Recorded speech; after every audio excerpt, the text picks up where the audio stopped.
Supersonic's money transfer has got you covered. With the largest payout network in the Gambia, you can now receive your monies anywhere you are, from Kartong to Koina, with less hassle. Yes! You can receive monies from your family and friends in UK, Europe, USA, Canada, Switzerland, and the rest of the world with our safe, secure, fast, and convenient service that offers you the largest selection of payout locations in the Gambia. Supersonic's money transfer. We are currently in 34 African countries and counting, giving you quality money remittance services that are second to none. Visit the Google Play Store or the Apple Store today to download the Supersonics Money Transfer app and enjoy excellent money transfer services only with Supersonics.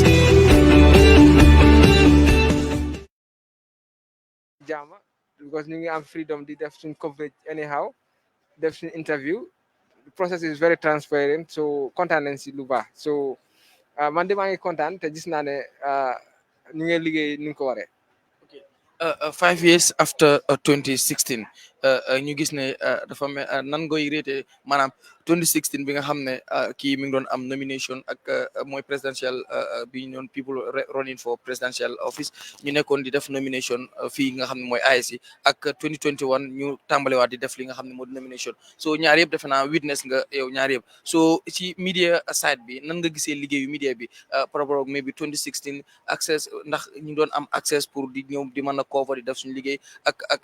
ñu ko gisee tamit 2021 ni nomination starté ak media bi ni nga xamné ñuy nekk ni ñëw di def li nga xamné moy seen coverages.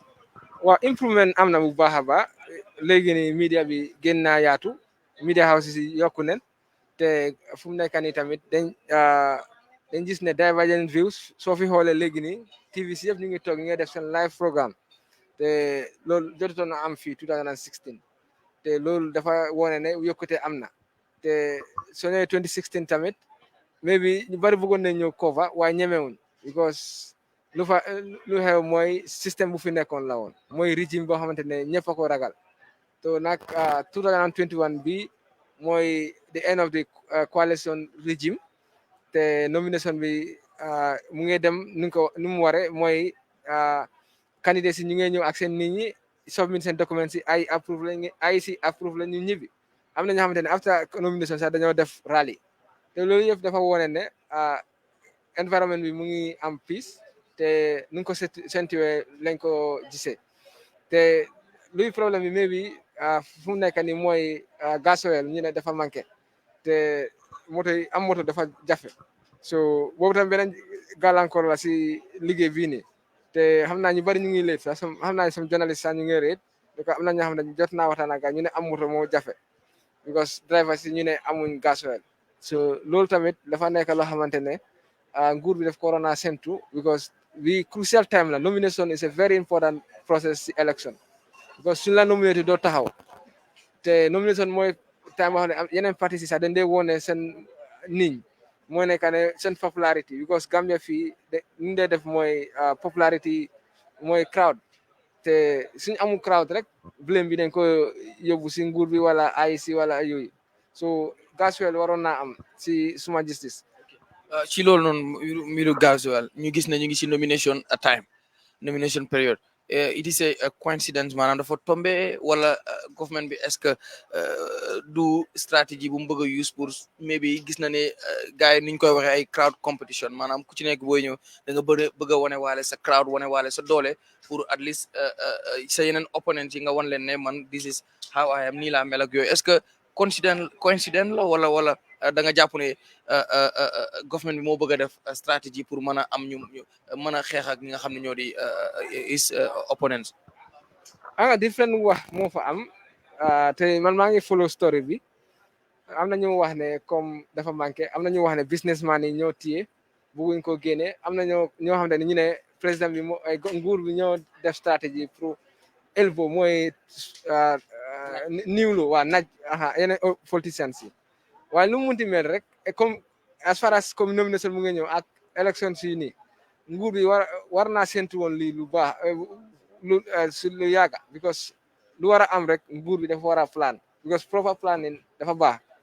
te planning bi naka lañ ko amee si fuel bi dañ ko war a naa séntu ne yes fuel bi dafa manqué nguur bi yokka wala businessman yi xool naka la ñoo def ba mu am te lii nag defuñ ko so lu mu mel ni man amaguma foofu clear information lan moo xew waaye dama gis ne lii waratu naa am lii waratu naa am dañu waroon a am fuel bu doy because yaa dégguma ne international dama check si internet bi gisuma fuel mu ngi manqué fenn so Gambie fii naka la mooy manqué man loolu daf ma jaaxal trop so dafa mel ni man li ma suma gis mooy ñu war a indi essence wala ñu ko amee ñoom ñoo nekk si gannaaw lii man loolu laa ko nekk gisee so ak nu mu munti seen aim seen intention bugguma si duga waaye xam naa ne dinaa follow story bi so waaye nag lu ko gën a am solo mooy nit ñi ñu ngi ñëw loolu terewul nit ñi ñu ngi ñëw soo xoolee si fu sori fale fu ñoo stoppé nit ñi ñu fa taxaw dafi suba teel ñëpp ñëw nañ di xaar seen candidate bi di ko nominate suñ paree dañoo ñibbi so loolu moo gën a am solo. su ko defee ma Aïcha bu fekkee ban question nga koy laaj. Wow, Jerejef Garmi, just to remind the viewers that you're still watching Gambian Talents TV, and we are with Stay Balance, Yankuba, who's also a journalist and working for Foria newspaper. We've seen since on Saturday candidates coming in to submit their credentials. We all know they're all vying because of the 20 next. Forthcoming presidential elections. We are seeing some of the candidates coming in without the full requirements of the credentials that the IEC have, mentioned. So, so far, how do you see the process of the candidates coming in with some of the important documents missing? Because a lot of people have been questioning if they're really serious in, with regards to these forthcoming elections. Thank you very much. The situation for me is going smoothly. It's going in a very transparent way. Each candidate is allocated time. Equal time is given to all candidates. And then each of them also is required to submit all the required documents. The required documents are very clear in the law. But it's very unfortunate that some of them will come without those documents. So for me, it's not a matter of mistake, but it's a matter of preparation. So how well someone is prepared for election can be determined from their nomination here. You come unprepared, maybe some of them even don't have tax clearance, a basic thing that one is expected to have. This tells a lot. Like people do last minute. You wait till last minute, then you want to rush to get something. Maybe they were not even sure they will come, but because of the situation, they want to capitalize to come. So all those things actually translate to that the preparation from their end was not good, because you cannot talk about election when you are not nominated. You need to come and submit your all documents. So and then people to know how serious you are on election. But some also have been given chance to come back before on the 5th November. So let's see whether they will come back. If they come back, and then we also expect that some parties also, like for example, the Gambia for All should have come today. But we understand they have formed an alliance with the United Democratic Party. So we are likely to see some alliances too. So candidates are trying to look at the situation to analyze and see what is possible for them before the election day. Because we know the IEC already set the date to commence the nomination, which was on Saturday, and then we've seen some of the candidates coming in to submit some of the documents that they are having, which is the requirements. But then with regards to the alliances that we are seeing now, we have seen Bakari Bunjadabo should be here to submit his papers, but then unfortunately we are yet to see him. So these alliances and also the time that was given to them to prepare themselves, don't you think that it was too late for them to at least send a signal to the IEC they're forming a coalition? Yeah, I'm not sure whether they have informed the IEC, because I believe IEC were here waiting for them, anticipating that they will be coming. Yeah, it would have been best that they inform the IEC, because why? Because the IEC have scheduled them already. That they should be the one to come today in the morning. So they chose not to come. They decided to form an alliance with the United Democratic Party. So if you form an alliance with a party, it's your prerogative, meaning you have the right to form an alliance. So if you form an alliance, but still you are in a schedule, you need to inform the IEC. I'm not sure whether they have done it, but that should be actually. And then you also talk about whether it is right now timely.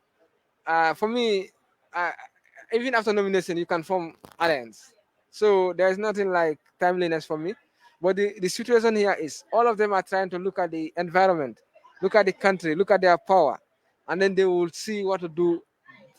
in their best interest. Like parties that you know will not actually make it in the election, they will not make it. And it's very clear to them. They may likely go into alliance with other ones, maybe big parties, because we have big parties in the country here. So the reality here is like, for me, I anticipate more alliance for sure. And like for example, the Gambia Democratic Party also and GANU and others, we are likely to see them because they have made those announcements. So whether each of them will come individually, you would like to see. The Gambia Moral Congress, GMC, we saw on Facebook just 1 hour ago that lawyer Mai Fati, he said he's coming, despite their alliance with the Citizens Alliance. So these are things that people are starting to ask questions. Is there any alliance? If you have alliance with the person, why are you coming to nominate? Who is leading? What even after the nomination, they can still go ahead with their alliance. That is possible too. But now, for the situation now, no one can predict what will happen. But the situation for me, the reality is, not all of them are going to stand. Most of them will likely form alliance. That is what I'm foreseeing. We talk about the dual citizenship. I think it's important for Gambians to actually know what dual citizenship is. And most of these independent candidates are having dual citizenship. Yes, we've seen the likes of Dr. Ismail Assise renouncing his dual citizenship of Sweden. How does these candidates willing or preparing themselves towards the presidential elections, because it is clearly stated one of the requirements, it is that you don't have to hold a two citizenship from another country. You have to be a Gambian holding a Gambian passport and a citizenship. Yeah, it's very clear. If you come to nominate, you submit your papers. It does not mean you are still done. There will be time for public scrutiny. And if people scrutinize and found out that you are holding dual citizenship, it means you'll not be allowed to stand. So there will be time for that. There will be public scrutiny, and then when that time comes, people will do it. Yeah, I understand Dr. Ismail Assise has renounced it. He has announced it both on social media and on the press conference that he holds only Gambian citizenship now. And then he said even if it requires again, he will do it again. That he is a proud Gambian. He wants to be a Gambian. So let's hope that those also who have it, I'm not sure who amongst them have it, will have renounced it before today, because to renounce the citizenship is a process, and it does not happen one day. So now, if someone is having it until now, you want to renounce it, I don't think that is possible before election. So, but still, uh, everything will be known during public scrutiny. There will be public scrutiny. People will come to scrutinize the documents of politicians, will like to challenge their candidature and do other things. So that time also will be very interesting, because people are making different comments. But whether they will come out also, because Gambians also sometimes we can make statements, but to come out and do the needful to challenge the matter is also another thing. ok jaa ngeen jëf mbokk yi, ni ngi bàyyi xel Gambian Talents TV. ni ki ni nga ko waxee rek ñu ngi doon expect fii nga xam ne moo di GFA, mooy ki nga xam ne mooy Bibi Dabo, te mu bokk ci alliance ak mu def alliance ak United Democratic Party UDP. léegi tey ñu gis ne ba tey ñëwagul, ndax moom léegi dafay ànd ak da nga expect ni maybe dafay ànd ak UDP pour ñëw def li nga xam ne mooy nomination ànd ci ginnaaw UDP. comme gis nañ, comme ni nga ko waxee, Mai Fatty moom dafa announce ne still now def nañ alliance, boo def naa boobu different case la, parce que boobu ñoom they are yet to select a flag bearer. ñoom amaguñ flag bearer. defe naa ne moo tax ñoom ñëpp ñoom pare nañ pour amuñu benn jafe-jafe ak ñoom. nit ñi bari la moo tax mu naxari pour ñu dugga, waaye du ci ne leneen moo tax nit ñi mun ñoo dugga. wax ji bari woon na balaay nomination Ousainou Darboe, wax ji fu ne ci social media bi, ci jotaay yi, ci fu nekk waxtaan boo dégg Ousainou Darboe nomination tey ji yow ndax after documents ndax gis nañ saawal ba muy ñëw mu téye files yu bari yoo xam ne ay kayit ñoo ci nekk yu bare tey ndax nomination bi yow yaa ngi wax optimistic about winning the December election bor waxuma loolu ndax fii tànnaguñ kenn ne moo war a qualify pour dem pour mën a contexte yéen nan nga nattee ne seen nomination dina ko jaaree ndax yéen foog ngeen ne Ousainou Darboe bu génnee fii si ñuy announce Saturday pour wax ne ñii ñoo qualify foog ngeen ne tur yi ki nga xam ne moo di Ousainou Darboe dina ci bokk. dina ci bokk ñun pare nañ depuis lu yàgg ñu ngi pare documents yëpp pare nañ dara manqué wut Ousainou Darboe ak teamam yi ñu ngi ci biir xam naa ne in the next half an hour dinañ génnee ñu wax la ne Ousainou Darboe nominate nañ ko without any difficulty no problems waaw. su ko defee Aïcha ma bàyyi la ak moom nga waxtaan ak su ko defee après ma ñëw ci soxna su taaru si macha allah rek daal di moom it waxtaan ak moom su noonu rek laay demee moom Aïcha. jërëjëf Garmi mbaɗi jiɓirami ɓe ɓe jiɓe kañum temben na Gambian Talents TV na ande nummo baɓe sirin janne mummo Jenaba Mas ti mi yalon ko she's a very outspoken person nanata UDP la Karola alka Jenaba moli aka diamu forum mota alka Jenaba moli aka diamu social media nin Jenaba ɓe sirin jambi Jenaba nak abiya te pare min ke mo ko ko bulandino Jenaba time o mutale Jenaba ya bulol city Jenaba kapo dun Jenaba wigo dum yalan ka be mu yeloti Jenaba nyin pare du te o to laaj Ousainou Darboe Ousainou 21 State House December inshallah December 4th wala na ngin time o sama non 12 o'clock adama la man date banta je wol nga be pannale wala tinna be pareri ne and we prepare for this be nyin kel doku kanenu sanji jel be pareri ni nale biri safa ko 1996 mbe struggle lay be na mol buute lay be na cebal yelo bon nay be mol fala ntol mu kuntingolati fabu ka nyakati yalo mu len kuntingoti niye fay ka jurumina ne ko tenke yalo modo niye faro ke dahare ay silantal abukan tol silan ngawo ke fom futata nyin temboto nga kunko men sene nimmen ko bine campagne weren den dele ite bo chafta nyin talante alawla wala tinam botana fo nyok nata jam pour kay tandi ko laftali adama ay jinda be jilale because ntolle na kodol kafu nyoma nga ko be ka adama tutala poso kono diaspora $4 million ye wole resi ya sama na nyi banko kanya pour adama ya tribe tutala biri ba nominate la kodo me fay ba nominate la adama ma soton diaspora le kodo nyi jo so bira sita kontol mu ba ko ton fenyolti ma bon fanna sako ka bo mola wala tinna nga menno mba ke kan nim badigol ni na familol men yalon ko bi diaspora be wole leje mba trale mba jindi lale inshallah December nyi wato na sita don ala ko adama la time mo bantale wala tinna nga nyi tandala pour asil la moyala andum paretala and we are ready and mbitale fana Jenaba nanata UDP la kole ka sawarje bakele and Honorable Ousainou Darboe, this is going to be the 5th time to run for elections. That's the highest position in office. Nanata Gambia la Karola, a lot will say akeba yatale yalong among qualify to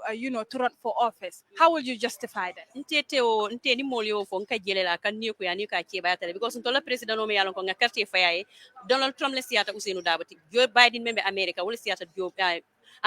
Ousainou Darboe Joe Biden be menke kan tolye bi president Obama me mu yonga president ma Kenya because ntol sign dingol be le checkole kana every good months andun ke bale mati parce que ala dunia be kala pareta mon sula fenna ye banko di wala be bala faso la da yadi funding ke wala me yala man fenke parce que ba funding ke aba time on ta bita fandu no ku jama la to ntol Joe Biden wala nan tol lafta nga ke ba so me yalon ko adaji ko bala akulu bala a respect ko bala a famma jiyo bala anda e banko kano fanan bala anda bala fa fanan so tonne anda itandi gam ela le fa pareta so be wala kala je lafta nga wala sindije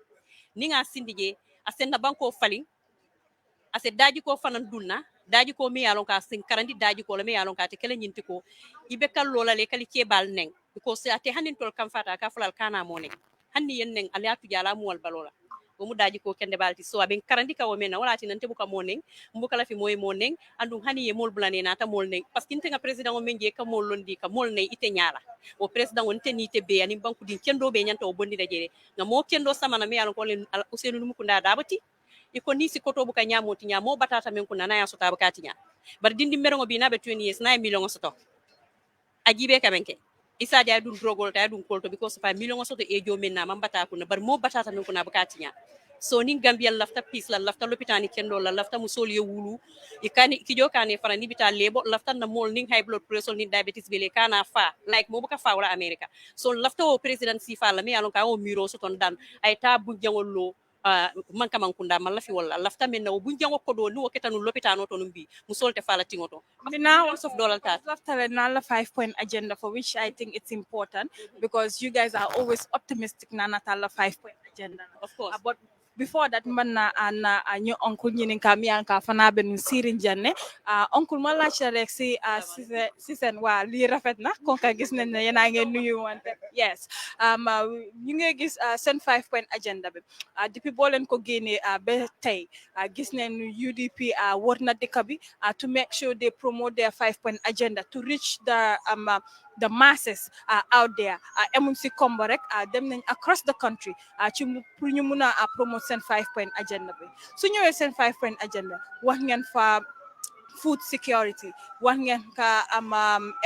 employment and also empowering young people. Wax ngeen fa healthcare system bi, wax ngeen fa infrastructure, wax ngeen fa improving the social lives of Gambians. Yen si sen nguur foog nga ne mun ngeen a execute all the things that you say. The promises that yoo xam ne da ngeen ko wax Gambians te it needs to be fulfilled. Wow, suñu manifesto highlights 70 priority areas for UDP. Out of those 70 areas, swing experts si dañ toog mel ni ñoom Jeynaba ak moromam yi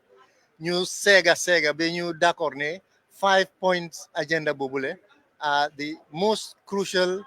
priority areas. There are things which you don't need, to invent the wheel to do them. There are things already on the ground which we can strengthen and improve on, and they will benefit the population immediately. For example, empowering the youth. We are talking about, establishing 10 skill centers across the country. The foundation for skill centers across the country already exists. The only thing is that this government and the previous governments did not give priority to that. We are going to give priority to that and make sure money is invested in these centers so that the young people can learn skills and become self-reliant. The government is not going to give money to everybody or give jobs to everybody. People have to be provided with the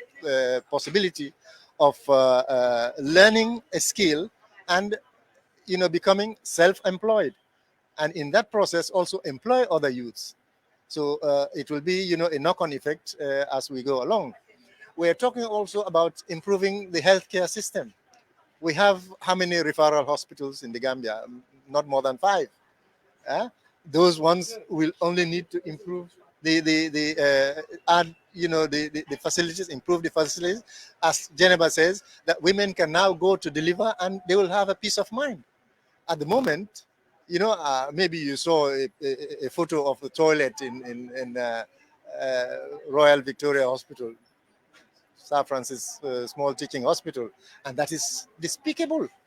It's unbelievable that in a capital city and a hospital of that caliber would have a facility that poor. So yes, we are confident that we can meet the objectives of the 5-point agenda that we have set ourselves. They are tough. We agree they are tough, but we will be tough as well. And I think what the Gambia needs is complete attitude change to work. We have to inculcate better attitude to work in Gambians. And if all Gambians come together, first of all, we defeat corruption, which is one of the main reasons why some of these things are not happening. And then people are sincere to their country and work 8 hours full, not come 10 o'clock when you should be there at 8 o'clock, or leave at 12 o'clock and you say, I'm going for lunch, which you are entitled for 30 minutes, and you take 2 hours having lunch. And when you come back, you say, I'm tired. You are on your phone doing all sorts of things. So people have to work seriously. And that needs, attitude change, which we will fight tooth and nail to ensure that we bring that discipline to this country. Thank Discipline. you. Thank you. My name I think is it's important. Bemba Tambedu. You have not Thank asked. you. Yes. Thank you. Thank you so very much. I think attitudinal change it's what the country needs right now. Yeah. Jenaba, na diamu ni manika kawala because left our 5-point agenda to reach to the masses. And none of our 5-point agenda, ko number in Kamina. Ali key issues all ali address J. Mimbuko food security, Mimbuko employment, and also empowering young people. Ali follow Fonako, none at the healthcare system, improving the lives and livelihood of Gambians,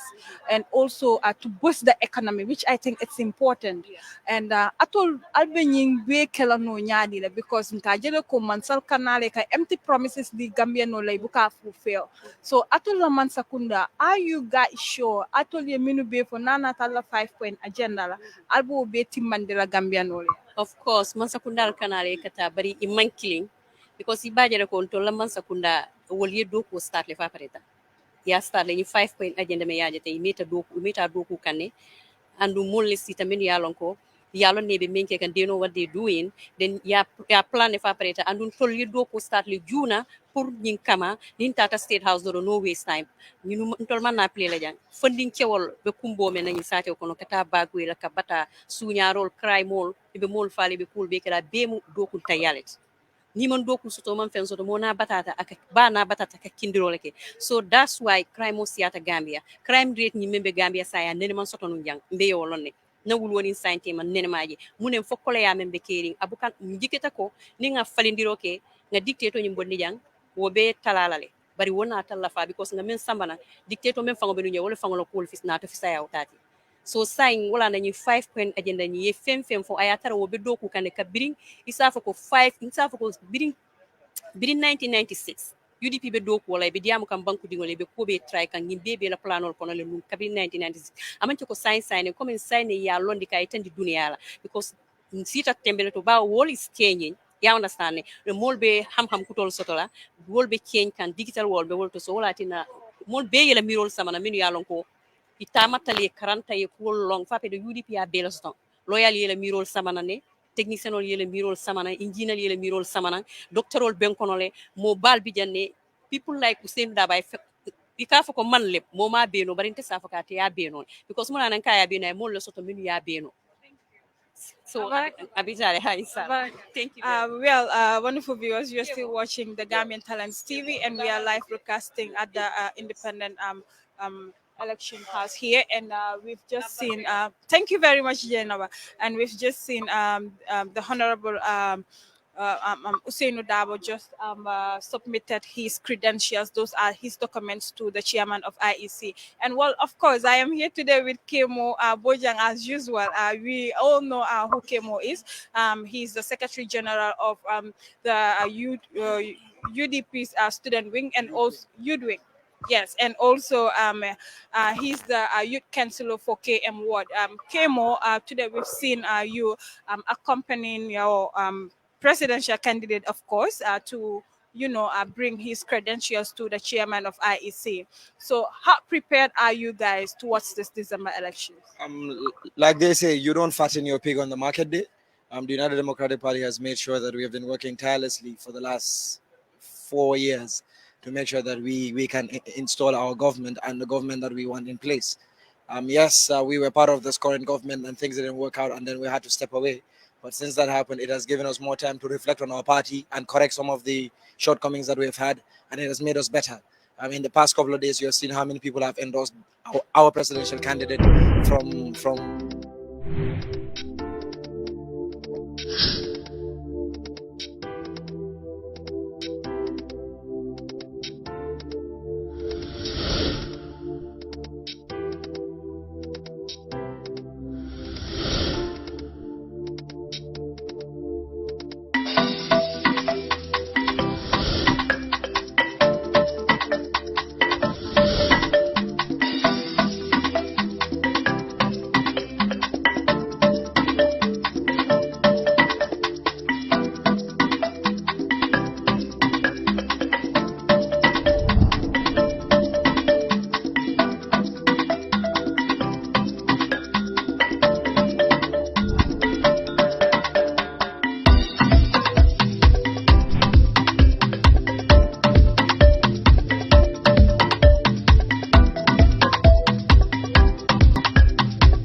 takk yi li nga xam ne mooy face mask bu yellow gis nga rek moo ngi noonu di dem gaa ngi koy gunge ginnaaw ba mu defee nomination am bi gis nga rek gis nga li nga xam ne mooy mbokk yi gis nga noonu rek la nekk di demee mbokk yi Laye Ousainou Darboe mu ngi dem ndax dafay dem straight to the Independence Stadium pour rek pour def la mooy noonu mbokk yi gis nga rek Laye Ousainou Darboe fu mu nekk rek di dem mu ngi noonu di dem gis nga rek mbokk yi yéen a ngi seetaan Gambian Talents TV gis ngeen moo ngi noonu gis ngeen xam ne am na benn baana buñ téye nga xam ne moom lañ freeze account am bi di Mr Conte moom lañ def ci baana bi foofu noonu am luñ ci bind nag waaye léegi mënatuma ko gis ndax dañ ma wan ginnaaw gis ngeen mbokk mi crowd bi ngeen nekk di gis UDP génn ñëw gunge Ousainou Darboe ci nomination bi nga xam ne moom la schedule moo ko def 11 def na ko ba pare def na nomination bi ba pare ñu ngi koy gunge noonu mu war a dem nag stadium pour rek nee nañ sax du rally waay pour rek wax ne so message of appreciation to his militants pour wax leen ne gis na support bi loolu moo waral li nga xam ne mooy mbir mi noonu rek lay nekk di demee su ko defee ñu continuer bu ñu amee ku ñu interview pa bi ñu ngi lay nuyu yaa ngi ree xanaa mbégte la noonu gis nga pa bi lañ bëggoon a jël waaye nekkul pour rek ñu wax ak moom ku baax ñu ngi lay nuyu. waaw maa leen di gërëm di sant. tur bi naka la. man Sirif Diadam. Sirif Diadam tey ngeen gunge Lawyer Ousainou Darboe mu ñëw def nomination ngeen war koo gunge waat stadium tey ban yëgee nga gis as a party militant of United Democratic Party. waa gërëm maa ngi gërëm Gambia bi yëpp maa ngi gërëm ñëpp ñu génn ñoo teewee bés bu mag bés bu maaga bi bés bu seela bi. waaw yaa ngi gis noonu dañ dafay wàcce gaa ngi koy xëcc ngir mu dem mbokk yéen a ngi seetaan Gambian Talents TV su ko defee rek ñu continuer di laaj ku baax ñi ngi lay nuyu. ñu ngi lay nuyu. gis nga ba tey ñoom am na ñoo xam ne duñ nangoo wax gis nga ko mbokk yéen a ngi seetaan Gambian Talents TV live and direct fii ci Election House IEC su ko defee rek ñu noonu rek lay demee. wa darmi jerejef maɗigol hani mbi rek mbiƴanne nimmodole miya ko fana najelo ko aɓe sawarri mbake nanata UDP la kola mbafle ko ite toɗum ndeto Mamadou Jobatele di Banjulu Nding ha Mamadou najele alnato jan kala président o dandan kadum kono to kala document so ta kadi IEC la bi atole mi content kula so nanata bi honorable la karo nte content bake kadu Ousainou Darboe ko akabe nominate la ako ku saba wala saba nominate la jang ako ni UDP ma tombon wala ay mental problem soto wala afatale ako le batna ta nominate la ako barnaman ke wati abe nominate la mol ka fata nominate la katunam adu wallahi na den tan luwa male la nyim bango ka mo bebe Ousainou Darboe ko mal mo beolon na den tan wala mo bebe Ousainou Darboe ko mal akabe nominate la da nominate la sai carte fayla to jeto nadia ta ala talla mansoy mbe carte fayla bitala State House on the 5th iba fala Ousainou Darboe le winda nyimbanko kanjan bitala State House nalo ne fana ko nyin tembena atani miyalon ko wala nyanta ka carte fayo ka isiyata bakel competent people min yalon ko wala fana be nyin political arena kono min buko nane ko president o fon be dabe tarra nyin nyobori kono atol president baro butela no nanata nyin December election president baro man qualify follow aman qualify bawo president ite man parti soto mo mi dalo la independent candidate o man parti fa soto parti min lata ka wala fana man qualify so ate dal sa fo no ko president baro na dan wala wadati ji msi parti do ko don ko maybe mama kande ani safal wala be fawbe president baro dan president baro hani second ata so ndele ngo foy hani second position ata so ali amra be win ba ke ngo waji ko so dole 100% comme be win la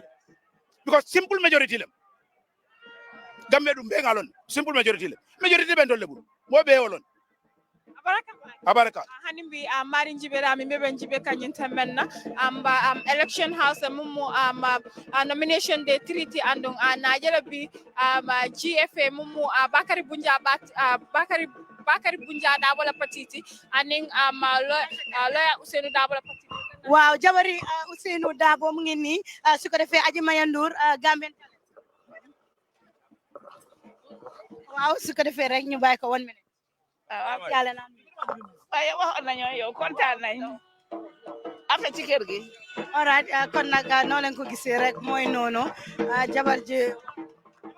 jërëjëf madingo ko aliyaji nyami wala honorable Ousseynou Dabo la musoti andu hanimbi na modo fana soto yamba nyinin kala to do ngata botam te botam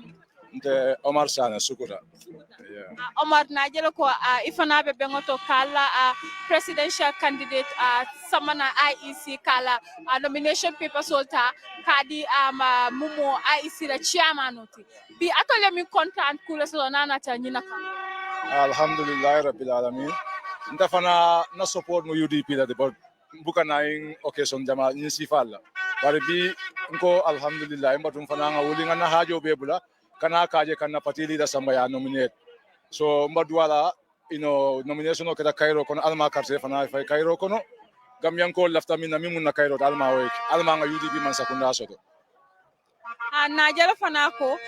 imonson num pural be dun nan num kono to yan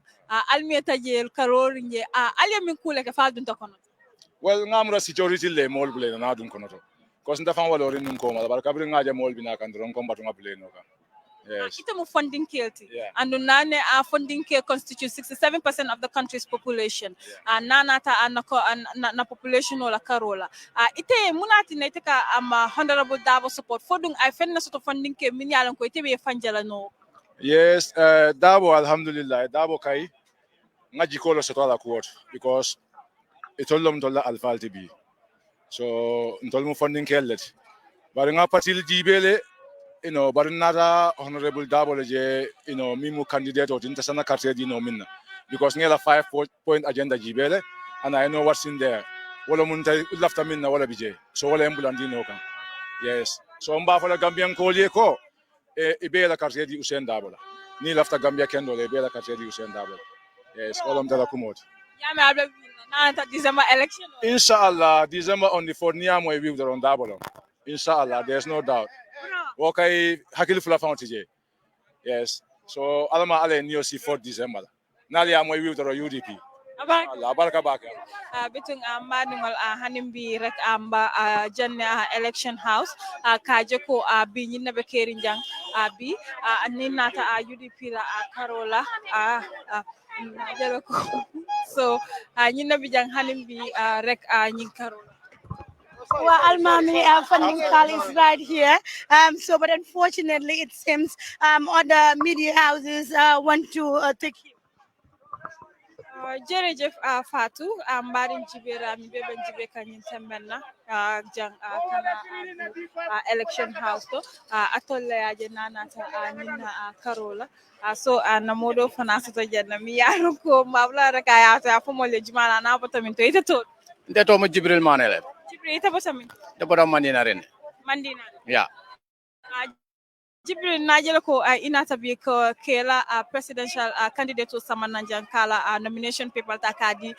IEC chairman wala and albe natala bi kaje ko aliya dandan nanne ali mi content kula so nana ta bi karo sister bi kontanta bake kalten to kalje ngana ke ba samananjan ka nominate because in 5 agenda lebe tama kam banko kayino ya understand ndol funding kelu muna mun to la problem odi ndol fana marta funding kele la banko kan ya understand ke empire ya understand but laftale dro ko afo etala tay sabo etala nindo nimmansa sita nindo kulale do ko soto office kono e badala wa dro ko afo be talala le tay sabo be talala because of from 7 to 4 o'clock be office to nina tay kudo nya soto nola e be tarela bunde ne yela hata soto yela kunya kunde ulke wo so mo eta do ko la so badala ko dro ko afo be talala tay sabo be talala so mbolo ko to nga pabi sindi baron ko adol fon liaje pabi sita already yes momo ka korsiroke pabirung sita already nita kenyis lala amanke pabirung ulte de boysolu nita kenyis la ka kambe ka ken yes batale be avec keri December election o win mbawi na by force fo ngay carte na carte keso fo malon fo nanatal ente I have it no ngatu suwo kono le ndenga ba sister bi munde be dam mo se nyini nga fo nga carte keso sotol lefta kenyis lekala ha batabe keri mano da man sono ya baluwo man sono ya so fenne keri mun sono ya bele be korare ni nada 100 days tili keme ngodrone di ala rek alesi alendi be yuri pembe min kala eno yes baraka yeah abarka ba thank you very much right now Aisha no len ko gisee rek security bi ñu ngi wax ñi nga xam ne ñooy waa UDP ñu dem because fu mu nekk ni it's almost over soo leen duga see doo leen mun a génnaat Fatou jërëjëf noonu lay demee jërëjëf Aïssa yéen a ngi seetaan Gambian Talents TV gis ngeen security bi ñoo nekk rek di xamale ne support si ngir rek muy parti militant si ñu dem nga time bi ñu leen joxoon is up su ko defee rek ñoom ñu dem beneen parti bu war a ñëw muy GMC su ko defee mooy time am léegi mu jot su ko defee mu ñëw security bi a ngi nekk di leen di wax ak ñoom ñoom it ñi ngi foofu taxaw di tontok ñoom ñu leen wax rek ngir rek ñu mën a continuer dem yaa ngi gis security bi they are doing a wonderful job gis ngeen rek waaye ñu ngi leen di wax ngir rek ñu daal di rek dem noonu rek lay demee yaa ngi gis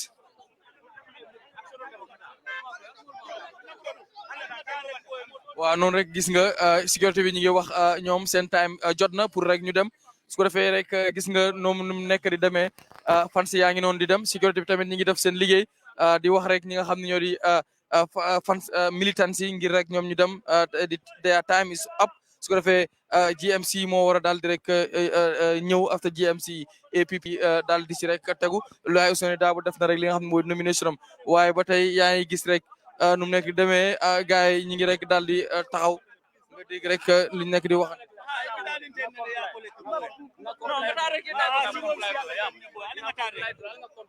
gis nga ñoom tamit ñi ngi wax rek ngir ñu dem yaa ngi dégg pour ñoom ñu comply ci li nga xam ne rek moom la security forces bi daal rek teg yaa ngi gis security bi léegi ñu ngi taxawaat ngir prepare ngir rek lépp jaar ci yoon UDP tamit gis nga leen ñoo ngi noonu di dem Ousainou Darboe génn na bu yàgg di dem rek xam naa ci Independence Stadium bi la daal di jëm yaa ngi dégg rek luñ nekk rek di wax. yéen a ngi dégg security man bi ki nga xam ne mooy i jobaate mu ngi wax waa ji ne na dem waaye kii bañ. waaye gis nga mu ngi noonu. dama bëgg a tudd nit ñi ñuy ñëw ñu mun a awee nii because ñu ñoo liggéey programme bi ñu awee nii loolu tax yeah why I'm the one coordinating that's why I don't want these people to be around. moom noonu sëñ mi ñu ngi lay nuyu. maa ngi lay fay. yaa nekk di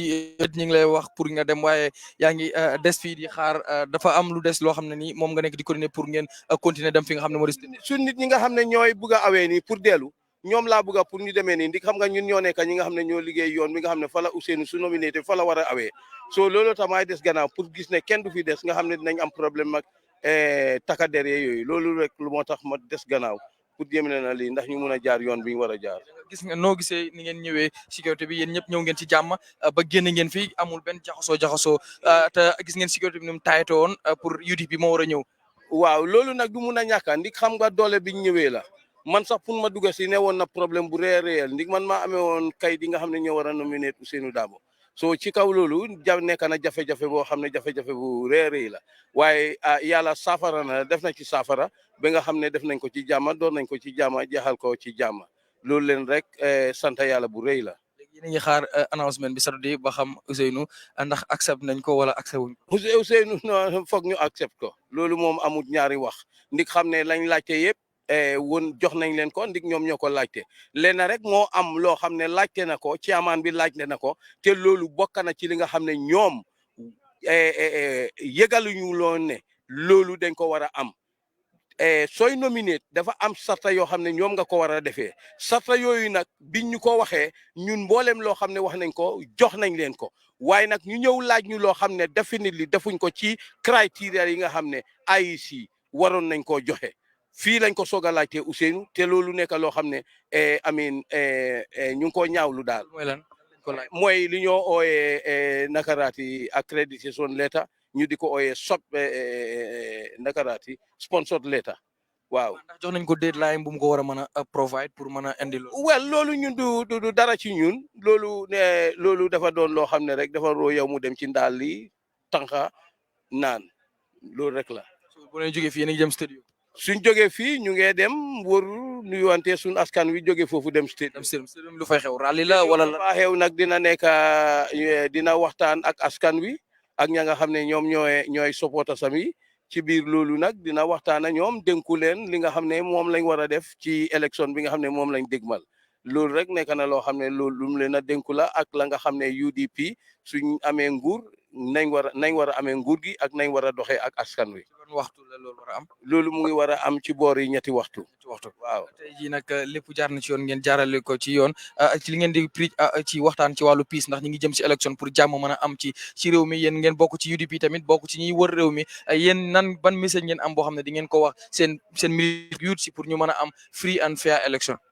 ñun suñ militant si liñ leen war a wax rek mooy yàgg nañ di leen ko wax nañ nekk ñoo xam ne dañ nit ñoo xam ne dañoo respecté loi réew mi nekk ñoo xam ne dinañ advocate peace te loolu yàgg nañ di ko wax since the inception of the UDP muy 1996 loolu la njiiti UDP mus di wax loolu la kilifa UDP mus di wax jàmm lañ oote te bugga nañ tam élection bi suñ militant si nañ ci doxini jàmm nañ ci wax jàmm bañ a ŋañante xam ne réew mi ñoo ko moom réew mi kenn duñu ko liggéeyal ñun ci suba ba ñoo ko liggéeyal suñ boppa waaye nag duñ ko mun a liggéey ci gannaaw jàmm kon boog jàmm jooju lañ bugga mu taxaw ci réew mi sax ci réew mi. December 4 buñ ne wiiw kan nga expect ne moom la. boobu kañ moom safuta wax ndi xam nga gumbo safuta wax ne gumal gumbo safu nga ne ko gumal ku nekk xam na ne li xew ci réew mi diggante alxamis ak tey kenn du ko wax kenn Ousseynou Dabo tukki na wër na réew mi ñëw na wallahi nit ñi dañ tëdda ci yoon wi sax di ko xaar bés boobu egsi wut kiram ba 4 heures du matin la egsi kiram kon boog tey tam am na leneen lum firnde ne December 4 suñ ne wiiw looya Ousseynou Dabo la jërëjëf. jaajëf mbokk mi gis ngeen ki ñu doon waxal rek muy bokk ci nga mooy coordinateur bu yor wàllu UDP pour lépp di jaar yoon gis ngeen moom lañ doon seqal waxtaan noonu lay demee mbokk yi nañ doon seetaan Gambian Talents TV gis ngeen sécurité bi nu mu taxawee sécurité forces bi ñëpp nuñ taxawee ngir rek gis ne kaaraange gi dina jaar ci yoon waaye UDP tamit ñëw nañ def seen nomination ci jàmm ñoom it dellu nañ war a jëm fi nga xam ne mooy dañuy wër li nga xam ne rek mooy dëkk bi suñu paree foofu rek dañuy jàll rek daal di dem fi nga xam ne moo di Independence Stadium bu ñetti waxtu jotee ngir rek amal fa benn waxtaan ak seen supporters yi far waaw kii nga xam ne mooy Miss Prom mu ngi noonu mu ngi dugg si waat lu moo ñëw def si nag xamun ko waaye ñu ngi gis ne security ñu ngi ko jox high respect and high regards lan moo desaat xanaa Jellico. They're heading to the caravan tour and the so am na la doon wax ci dañ la dalal ci anglais xëy na am nañu dégg ñoo xam ne wolof lañ dégg wala local language pour nga adresse leen tey nan ngay rété nomination bi nga xam ne lawyer Ousseynou Dabo ñëw na def na ko joxe kayit diñ ko laaj tey ji ak mbooloo mi leen topp nii yëpp lan ngay wax ci li nga gis nii nga xam ne si yow executive member bi si nga bokk. waaw mbooloo bi ñëw tey nag liggéey bu yàgg la du liggéey tey waaw gis nga liñ teewoo tey UDP dafa nekk parti bi nga xam ne grassroots parti la waaw suñ supporters yi fu nekk lañ jógee tey pour ñu isi suñ njiit bi pour ñu endorse ko waaw ñun def nañ suñ too wax nañ askan bi si réew bi luñ leen di mën a defal ak bu UDP buñ ñëwee into governance lu ñuy mën a def address nañ youth unemployment bi address nañ food shortage bi address nañ mbiri hôpital yi health service bi wax nañ yëfi agriculture wax nañ yëfi ndaw yi nga xam ne amuñ liggéey amuñ xob si dëkk bi waaw yooyu am na nag suñ manifesto bi boo demee online di nga gis ne ëpp na loolu nag waaw yooyu ñooy suñ primary objectives waaw because yooyu lan dëkk bi laajte waaw dem nañ over 2 weeks tour làkk bu nekk làkk nañ ko explain nañ askan bi yëpp dëkk bi yëpp waaw suñ 5 point agenda bi waaw tey nag dañ isi suñ njiit pour ñu endorse ko waaw yaakaar ngeen ne Saturday lañ war a def announcement about ñan lañ accept ñu war a context for December 4th election ndax yaakaar ngeen ne seen parti leader bi di lawyer Ousseynou Dabo after that announcement turam dina bokk ci ñi nga xam ne ñoom lañ announce waaw without doubt duñ anticipate duñ any problem waaw suñ njiit bi ñu ngi expect ne IEC bi dina accept nomination bi waaw foguñ ne problème dina am because kayit yi ñu laaj yëpp joxe nañ ko waaw so ñu ngi expect ne dinañ endorse his candidacy waaw. so tey yéen a ngi war a dem after fi nga xam ne mooy Independence Stadium waaye di ngeen wër dëkk bi saafonteeg askan wi after ngeen mujjee fi nga xam ne moo di Independence Stadium tey how optimistic yow ak sa gars yi ngeen am ne December 4 bu fekkee contexte ngeen di ngeen win election si. December 4 dañuy gagné dinañ gagné te dinañ gagné bu baax a baax waaw duñ gagné benn ñaar ñetta dinañ gagné yu bari waaw benn parti amul fa suñu support bu ñu am waaw nit ñi fi mu nekk def nañ ngoom si ñun. waaw xale yi mag ñi age groupe bu nekk la waaw xam nañ ne dëkk bi dafa soxla change waaw te xam ne benn parti rek mooy mën a isi changes boobu moom mooy UDP. ok kon ñu jaajëfal la ndax ki ngeen doon xaar defe naa mi ngi génn ñu ngi lay gërëm bu baax. waaw merci waay. jërëjëf noonu la rek ñu ngi koy gërëm bu baax a baax moom it mu bokk rek ci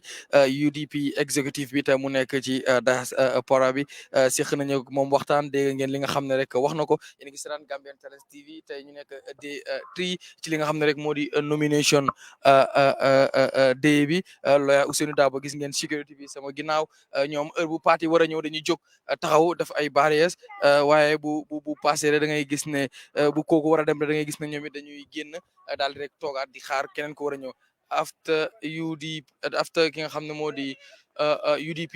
GMC moo war a rek daal di ñëw su ko defee ma bàyyi Aïssa mu wax ak yéen ci li nga xam ne moo di Mandinka ngeen xam ne tey UDP daal dina dem after interview bi mu def ak IEC joxe documents am yëpp daal dina dem ne dina wër dëkk bi saafanteeg askan wi daal di dellu Independence Stadium bu 3 o'clock jotee pour def li nga xam ne rek moo di speech pour sant ñi nga xam ne ñoo di militants mi waaye léegi GMC moo war a ñëw Aïssa emergency la gis nga ambulance bi nekk di ñëw emergency la noonu rek lay demee Aïssa su ko defee nga wax ak gaay ci man. Well, wonderful viewers out there, we've just seen Honorable Ousainou Darboe take his leave from the Independent Electoral Commission, which is the IEC, and we've seen the crowd that he was that was with him, and we've also seen him giving his documents to the chairman of IEC, which is Ali Mamanjai, and talking to some of the supporters, they're very much optimistic with regards to winning this year's election, and so much enthusiasm when they're talking about their 5-point agenda. And this is what it is happening here. It was a bit chaotic, but then that is what is actually happening here today, and that's what it is as of now. Ko Aliaja Nyaming. I am here with Almame Funding Tal, who's the spokesperson of United Democratic Party, and we all know how Almame Funding Tal is. We've seen you today with some of your executive, together with your party militants, coming today to escort your party leader to tender his documents to the IEC. How does it feel today, knowing you have a long way to go with regards to this year's election? We don't have a long way to go. We just have 1 month to go. We are clear, absolutely, that now the decision has been made by Gambians that Ousainou Darboe is going to be the 4th president of the Republic of the Gambia.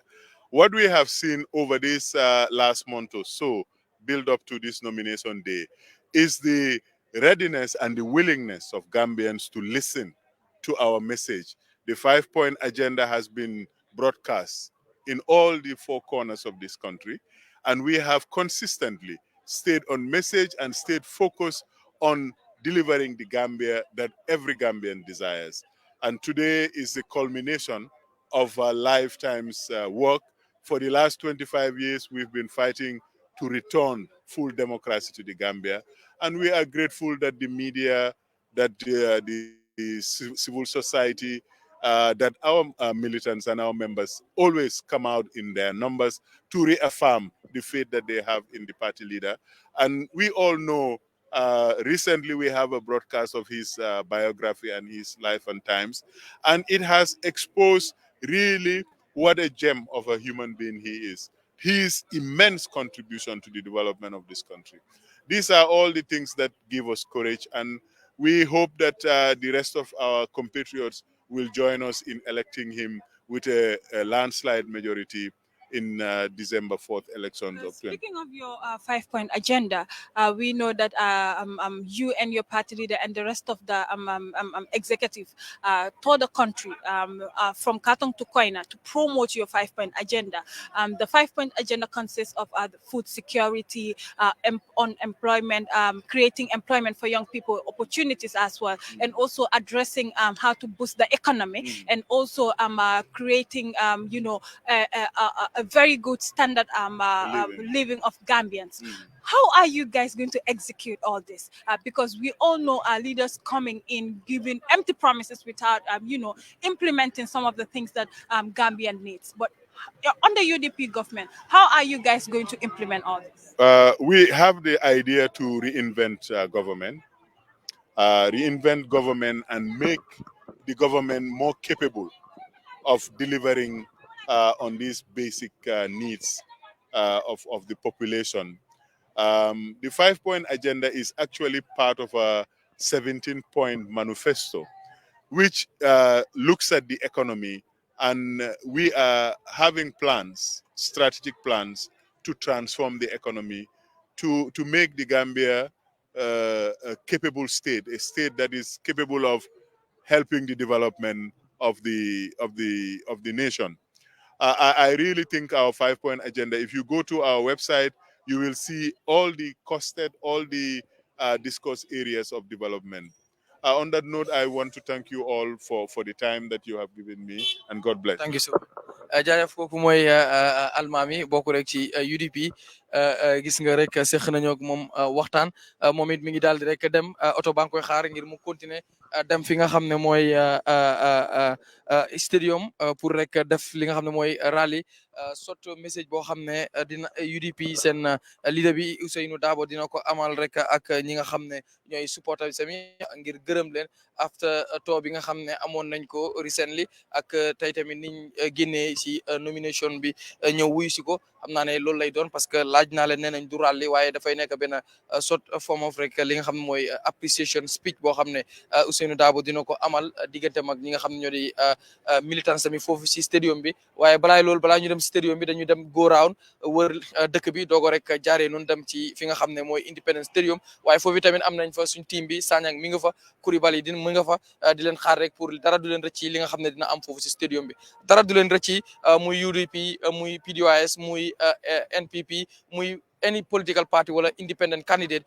all his political activities dinañ leen ko rek wan ngeen xam ko su ko defee rek nag GMC mooy war a ñëw ci kanam dinañ leen wan lépp ngeen gis ko Mbay Garmila ak Aïssatou Koli ak team bi yëpp Moussa Diatta ak ki nga xam ne moo di Fatoumata Sanyang ak Fat Samba jàngeen jëf mbokk yi ba ci kanam. Honorable Abubakar A.N.M. Ousainou Darboe coming in to submit his credentials. Those are his required documents that was read for him to be nominated. As we all know, after the submission of his documents and all the aspirant candidates, there will be a public scrutiny which will determine who will be chosen to proceed to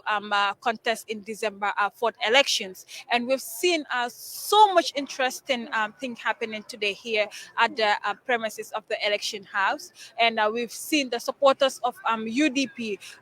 escorting their candidate in the building, and also we've seen how they make a whole lot of noise here. They were clapping, others were saying abejidale, abejidale, others were saying they're going straight to State House in December 4th, which is very much interesting. But yes,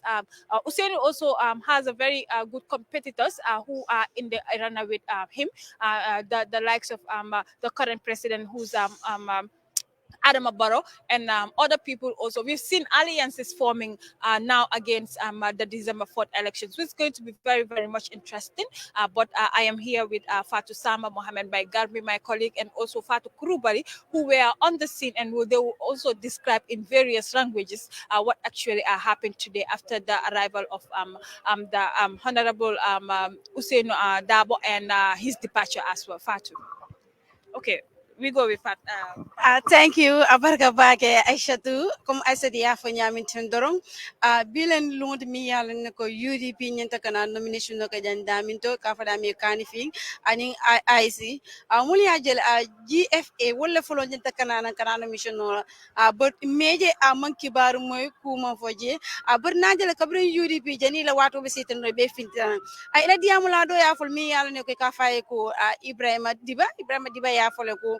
itolle molti mi yalla ne ko se nyim banko samano itolle molti min yalla ne ko ay se gambe samano nyaade gambe sa bono nyim bata ko na ko wala tine findi da janila time woten doro ani ko bi ko na faali nyamin ten doro ko bi nomination no mi yalla ne ko UDP nyata wole ke IC jang kanifing loya Usain Dabo e ka kumandi loya Abubakar num kunda Dabo ay itolle to di yalla UDP ko lo to di yalla bari ka fole fana wala to ti fana ay nomination o ke la kabla preda findi ta mole crowd je mi yalla ne ko wala finti sana kana loya Usain Dabo kana bennu IEC bunda da kata dandan ala korda da memu pipeline ti tendoro ani kabiro e malik lowol fanam keda modi min yalla koy fanam ma beta nyin bennin dro la ani dandan dro min keda kani finja IEC nomination dula woto mbadi wala ka kumo suti ani yalla tendoro anal badi mal fat kubal mbadi la mo ka fami ko Mohamed Gami ate fana bafala molego surwa ko mi yalla ni koy fana bala me kan surwa la muyti jërëjëf Fatou jërëjëf Aïcha jërëjëf mbokk yi seetaan gis ngeen nu mu nekk demee after Ousseynou Dabo mu ñëwee def nomination am day 3 fii ci IEC house fii def li nga xam ne mooy summit documents yi nga xam ne moom lañ ko rek laaj daal dina rek joxe documents yi daal di rek génn gis ngeen nu mu ñëwee mbooloo mi niñ ko teeru woon supporters yi ñu daal di leen wax ñu stop fi nga xam ne foofu mooy si entrance bi ñu yem foofu waaye gis ngeen Ousseynou dafa am pour mujjee daw ñu rawale ko mu ñëw ginnaaw bu ko saabali jiitoo ak ñoom ñenn si ñi nga xam ne ñooy exécutif ñoom Roxi Malick Lo ñoom ki nga xam ne mooy Talib Bensouda ak Almami ak ñeneen ñoo xam ne bokk nañ ci exécutif bi waaye ba muy génn gis ngeen ñi nga xam ne supporter si fi ñu leen stopoon dañ mujjee daw dugg ci biir fekk ci ko ngir gunge ko rek continuer dem ndax loolu dañ leen ko waxoon parce que gis nga ñoom ñëpp benn direction lañ jëm jël ndax dañ leen waxoon ne dañuy stop boo leen stopé bañ nominé bay génn na ngeen génn foofu noonu daw ñëw fekk ñu continuer dem parce que nee nañ dañuy daw wër li nga xam ne moo di dëkk bi doo ko dem Independence Stadium gis ngeen nag ñëw na def na li nga xam ne moo di nomination am si jàmm dellu na sécurité bi tamit tekkeyaa nañ everything amu fi dara loo xam ne am na fi loo xam ne nii du jaama kese moo fi am jeex na loolu ñu ngi wis nag mu continuer as da ndax gis nañ since day one jaama rek moo fi nekk di am ñu def di nominé bot lenn benn issue boo xam ne am nañ ko muy presse bi ni ñuy convoqué interview yi after bi nga xam boo xamee ne ki nga xam ne mooy candidate bi war a def nomination dafa ñaaw parce que ñun bu ñu nekkee we are calling for everything to be right wala ñu ngi criticize ku nekk pour mu war a tege ci yoon ñun dañu war a njëkk a tege ci yoon boo xoolee nu mu dee demee dafa lii dafa ruslu bu ko nit ñi di gis dafa c'est big disgrace nga gis ne presse ñu war a conduct li nga xam ne mooy ay interview it will have been a very simple way su fekkee ne organise nañ ñuñ presse bi ndax mënuñ nekk fii di criticize any political party wala any institution wala anybody di la criticize for your wrong doing pour rek nga nekk ci yoon te ñun teguwuñ ci yoon mooy lan bu ñuy conduct interview nañ ko def ci jàmm caméraman si fi ñu war a taxaw xam nañ ko ñi yoro mic si fi ñu war a taxaw xam nañ ko su ko defee ki nga xam ne mooy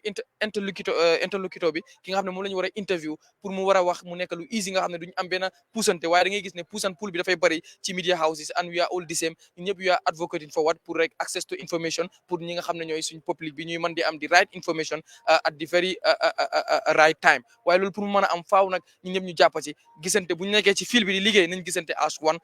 ñu nekk ci benn umbrella pour liggéey bi mën a jëm ci yoon so far ñëpp a ngi nekk ci yoon IEC mi ngi conduct affaire yi ci yoon sécurité bi mi ngi teg affaire yi ci yoon politiciens ñi ngi ñëw ci yoon waaye media bi tey jii am nañ ko rong loolu nag sama own opinion la boo xam ne observe naa ko tamane dinaa ko wax su ko defee rek noonu la ñuy continuer di lañ wan lépp am nañ team fi nga xam ne ñoo topp Ousseynou Daba Sanyang ak Coulibaly dinañ nekk fi nga xam ne moo di stadium bi wan leen everything going on there su ko defee ngeen am ko lii rek lañ lay wax Gambian Talents TV pour ñëpp la ndax mooy dooley askan wi Fatou Samba Sofa lii moo nekk rek di happen fii waaw Garmi fi nga tëjee foofu laay ñëwee tey man den ma nok si suma diggi boppa bi soo gisee suma kawar bi fringe bi yëpp génn na parce que media bi I just cannot understand maa ngi si kanam te suma maay but at some point dama am ku génn because su ma fa génne wutoon rek dinaa daano o dineen ma rey ma dee ak all that mooy loolu ba nga xam ne nag media bi xëccoo bi bari na trop yes information ñun ñëpp ko bëgg a am but I think tamit den war a nekk colleagues and then ñu nekk together su ko defee nga gis ñu am yëpp si jàmm ak salaam that was Gambian Talents TV te ñun ñoo leen leen fa nekkal nekkal leen si biir nekkal leen si biti am nañ team boo xam ne ñoo dem topp convoy bi am nañ team boo xam ne ñoo nekk si biir IEC bi waaye tam am nañ team boo xam ne li nga xam ne moo nekk Independence Stadium bi dinañ leen ko indil Fatou Samba la we are go getters and inshallah dinañ leen indil loo leen bëgg a indil with all parties equalities rek loolu leen naa indil loo leen si bëgg a xam rek seet leen Gambian Talents TV roy du teyit piir tundiroo roy nen dem